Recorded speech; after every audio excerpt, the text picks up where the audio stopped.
Welcome back to Speak Slow English. Today, we are diving deep into a problem that stops thousands of people from ever achieving fluency. I'm Alex, and joining me is Emma. Hi, everyone. We are really happy to have you here. Today's topic is stop waiting for perfect English and just begin. It sounds simple, right? But it is actually the hardest psychological barrier to break. Exactly.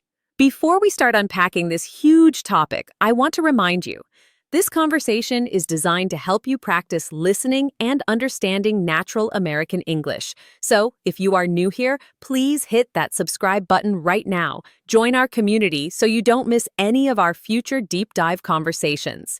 Yes, please subscribe. It really supports us. Now, Alex, let's get into the reality of the situation. Why do so many intelligent, capable adults freeze when it's time to speak English? I've seen people who can read complex novels in English, but they can't order a coffee without panicking. That is such a common scenario.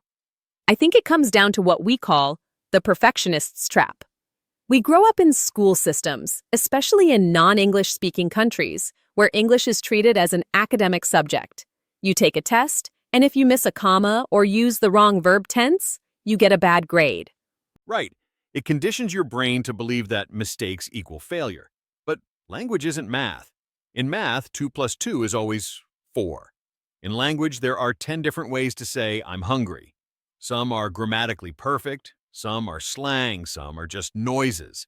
But the goal isn't accuracy. The goal is connection. Connection over perfection. That should be the mantra for everyone listening today.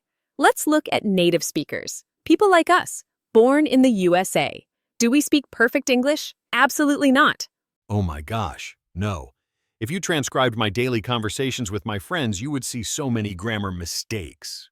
We cut off sentences, we use the wrong words, we invent words, but we don't care because we understand each other. Learners need to realize that native speakers are not judging you as harshly as you are judging yourself. That's the spotlight effect we mentioned briefly before. You feel like everyone is shining a spotlight on your mouth, waiting for you to mess up.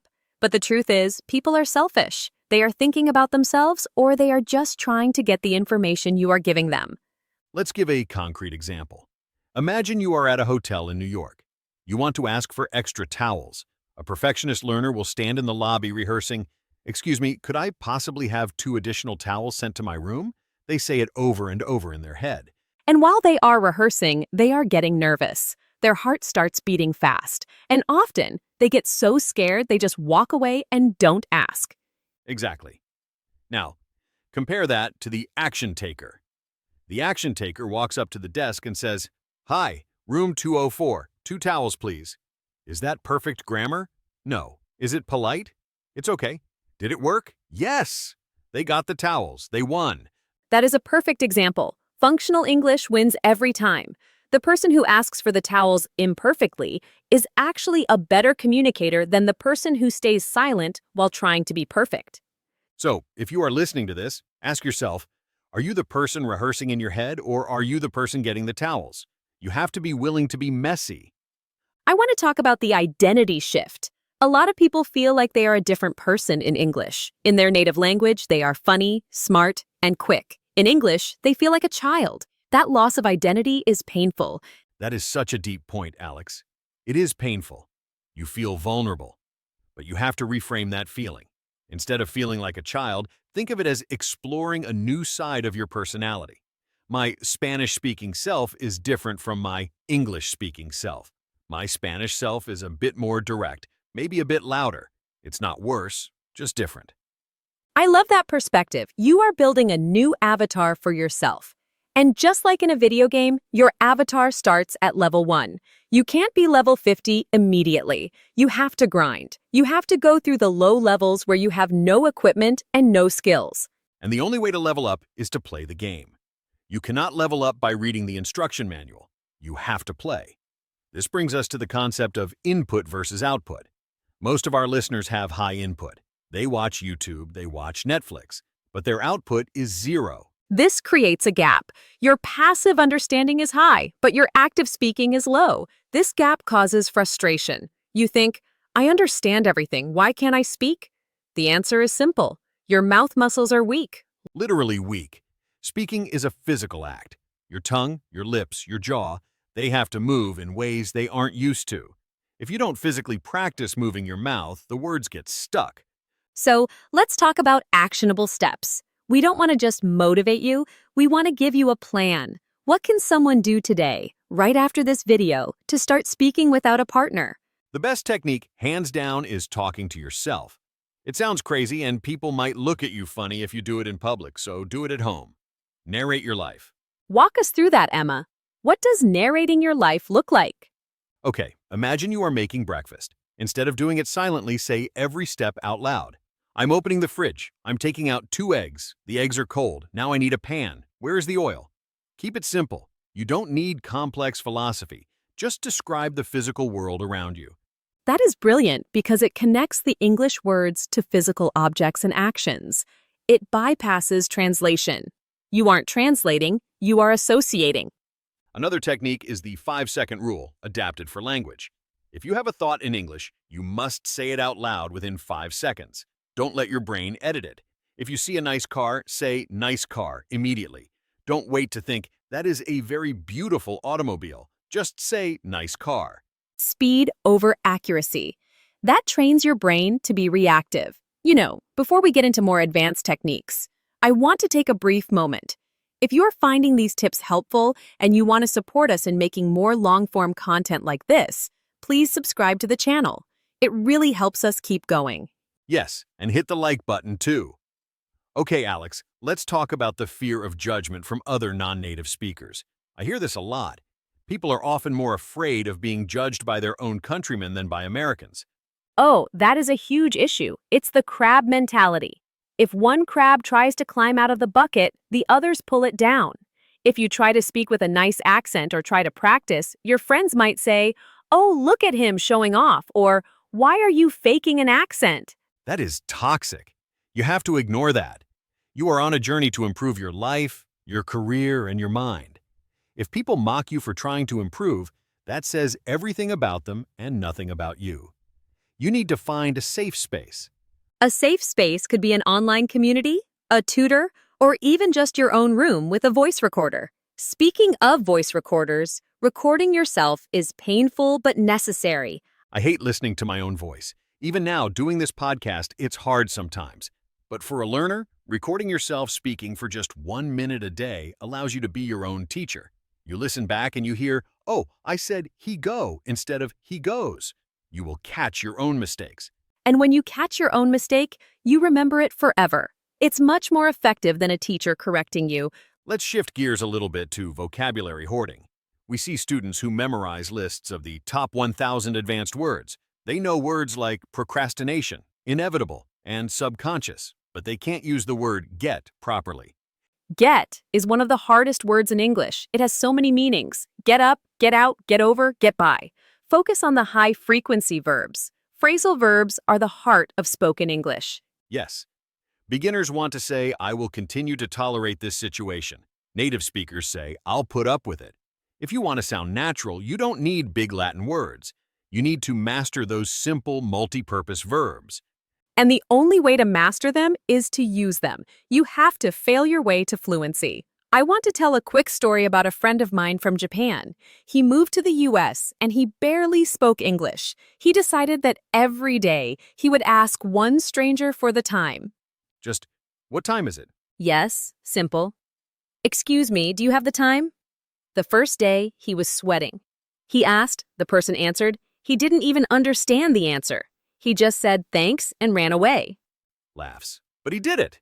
Exactly. The second day, it was easier. By the 30th day, he was asking, "Do you have the time?" And then following up with, "Is that bus usually late?" He built confidence on a foundation of small, repeatable actions.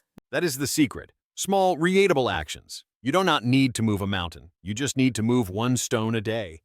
What about the concept of thinking in English? Everyone says you have to think in English, but how do you actually start doing that? You start with nouns. Look around the room.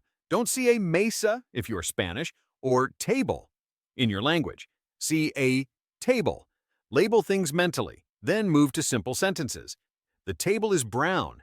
It's a conscious effort at first. You have to force your brain to switch channels. It's like tuning a radio. At first, there is static, but eventually the signal becomes clear. And you have to accept that there will be days where you feel like you are going backward. Oh, the bad English days. They are real. Some days I wake up and I can't even speak my own language properly. I stumble. I forget words. For a learner, a bad English day can feel like a disaster. They think, I lost my fluency. No, you didn't. You are just tired. Your brain is tired. Recovery is part of training. If you go to the gym every day, your muscles get sore. If you study English every day, your brain gets sore. It's okay to take a break, watch a movie, and just enjoy the language without analyzing it. Enjoyment is key. If you hate the process, you will quit. You have to find things in English that you actually love. Don't read business news if you hate business. Read comic books, watch cooking shows.